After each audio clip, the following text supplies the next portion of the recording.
Hello दोस्तों, नमः शिवाय। दोस्तों आज मैं आपको बताऊंगी कि किन देवी देवताओं को क्या चीज़ नहीं चढ़ानी चाहिए, यानी शास्त्र में वो चीज़ें वर्जित हैं। यानी जैसे शुभ परिणाम मिलने चाहिए तो वो शुभ परिणाम नहीं मिलते, इसलिए बताई गई ये चीज़ें इन देवी देवताओं को नहीं चढ़ानी चाहिए। जैसे भगवान श्री गणेश है, इनको कभी भी तुलसी पत्र कभी भी ना चढ़ाएं। देवी माँ दुर्गा है, इनको दुर्वा नहीं चढ़ानी चाहिए।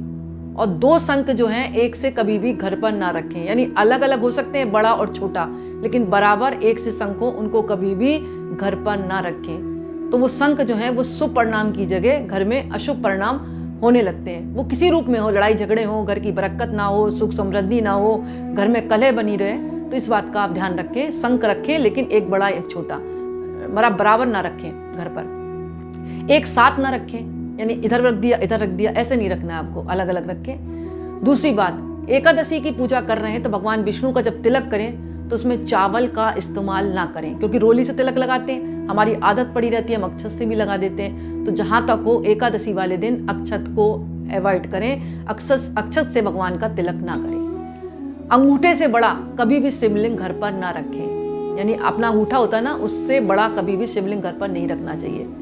3 गणपति की मूर्ति प्रतिमाएं घर पर कदापि न रखें। अगर रखी भी हैं तो उनको दूर दूर रख दें, एक साथ घर के मंदिर में ना रखें। यानी मैं तो कहती 3 गणपति की प्रतिमाएं रखें ही ना आप। फिर भी किसी ने गिफ्ट दी है या रखी हुई है तो या तो मंदिर में रखें या अलग अलग कमरों में रख दें। खंडित मूर्तियां घर के मंदिर में ना रखें या घर में ना रखें, ये शुभ परिणाम नहीं देती, इससे नकारात्मक प्रभाव घर पर पड़ने लगता है, वास्तु दोष लगता है। रविवार को कभी भी तुलसी पत्र ना तोड़ें, अगर तोड़ना है तो एक दिन पहले तोड़ कर रख लें, उसको पूजा में इस्तेमाल करें, यानी तुरंत नहीं तोड़ना रविवार को। ना जल चढ़ाना चाहिए।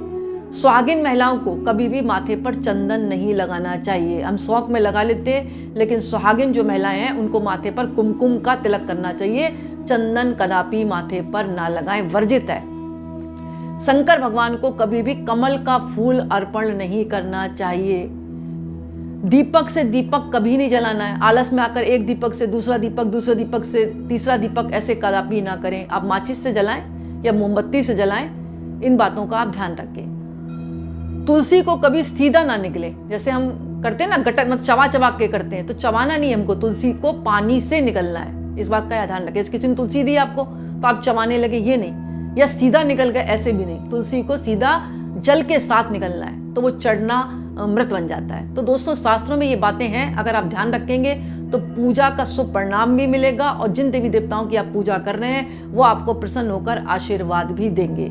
एक बात और आती है परिक्रमा की। दोस्तों परिक्रमा में बहुत मतभेद बताया गया है। जैसे भैरव जी की कहीं कहीं 3 बताई गई हैं, कहीं कहीं 5 बताई गई हैं, लेकिन इसमें संशय ना करें, क्योंकि विषम संख्या आ गई, अब 3 भी कर सकते हैं, 5 भी कर सकते हैं। लोग अपने राज्य और विचारों के आधार पर उनको निर्धारित किया है, लेकिन आप 3 और 5 में मतभेद ना करें। आप दिल से पूजा करें, जितना पूजा करेंगे दिल से उतना ही भैरव बाबा आपसे प्रसन्न होंगे और आपको आशीर्वाद देंगे।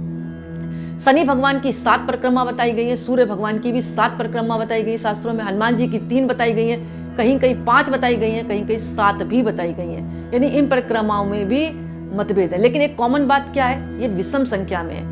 भगवान की परिक्रमा कितनी भी करो लेकिन उससे कोई हानि नहीं होती, लेकिन शास्त्रवत बातें बताई गई जिनको हमें पालन करना होता है। तो जिनकी आपको नहीं पता है तो 3, 5, 7 अगर भी कर रहे हैं तो कोई भी बुराई नहीं है, भगवान सबको आशीर्वाद ही देते हैं। डिपेंड ये करता है कि जितनी भी आप परिक्रमा कर रहे हैं वो मन से करें, दिल से करें। और गणेश जी की, भगवान श्री गणेश की 3 परिक्रमा बताई गई, कहीं कहीं 4 भी बताई गई हैं। तो इसमें मतभेद राज्य और विचारों के आधार पर है। वैसे आप 3 परिक्रमा करें जो लिखी गई है।